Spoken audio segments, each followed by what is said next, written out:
Got a few people that reached out to me in regards to nonprofits. So I'm gonna give you step by step on what to do and how to get your nonprofit up and going. So the first thing you wanna do is find out what the name of your organization is gonna be. Your mission, your vision for the nonprofit. First step. Once you figure out what you want the name of your organization to be, you go to the IRS website, they will publish that name.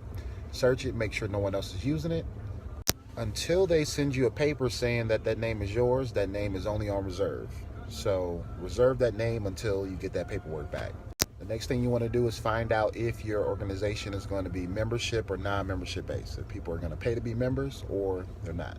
That's an extremely important step. The reason why is because it's going to lead you down two different lanes of paperwork. So make sure you clarify that in the beginning once you're filling out the application. And to fill this application out, of course, you're going to irs.gov. Next, you want to get your bylaws done. This is probably the most important piece, one of the most important pieces of paperwork that you need to get done. Your bylaws is a legal document that's pretty much holding your organization accountable. You need to have all your board members in there, how often you guys are going to have meetings, all of their signatures, not just the mission and the service that you guys are doing. The IRS wants to know how often you guys are having meetings, what kind of calendar year that you guys are on. They don't specifically say that they're asking for a particular language, but they are looking for particular language. They want to make sure that there's no indemnifications, there are no conflicts of interest. Some states even require a minimum number of board members. It's very detailed paperwork. Make sure that you block out about 2 weeks to get that done and have it looked over by an attorney. After your bylaws are done, make sure that you turn in your articles of incorporation. Make sure you do that with a cover letter. That's very important.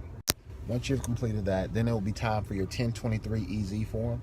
I think the IRS gives you about 28 months, 27 months to get that done, but block out about 4 hours throughout your day, get that done, have it looked over by an attorney, turn that in.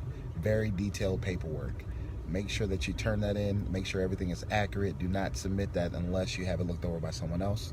But that's very important. Of course, you want to make sure that you get your nonprofit certification.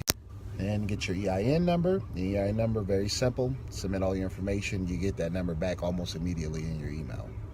So that's the SS-4 form. So make sure that you have copies of all this information. Make copies for yourself. You're going to create a packet with all this information as well for the IRS and submit it together. IRS gives you about 6 months and they'll respond back and let you know. Max, I've heard, is 6 months, but I got mine's back within like 3 or 4 months. You'll fill out the 990-EZ form, the tax exemption. Of course, that's very important. They reply back to you. They will say either your organization is a nonprofit or a foundation. Make sure that the letter says nonprofit and not foundation. IRS will also let you know if you need to fill out a tax exemption every year or not. So and that's pretty much the process. It's very simple. Go through step by step. I think I pretty much did it in order. Either way, you're in good shape.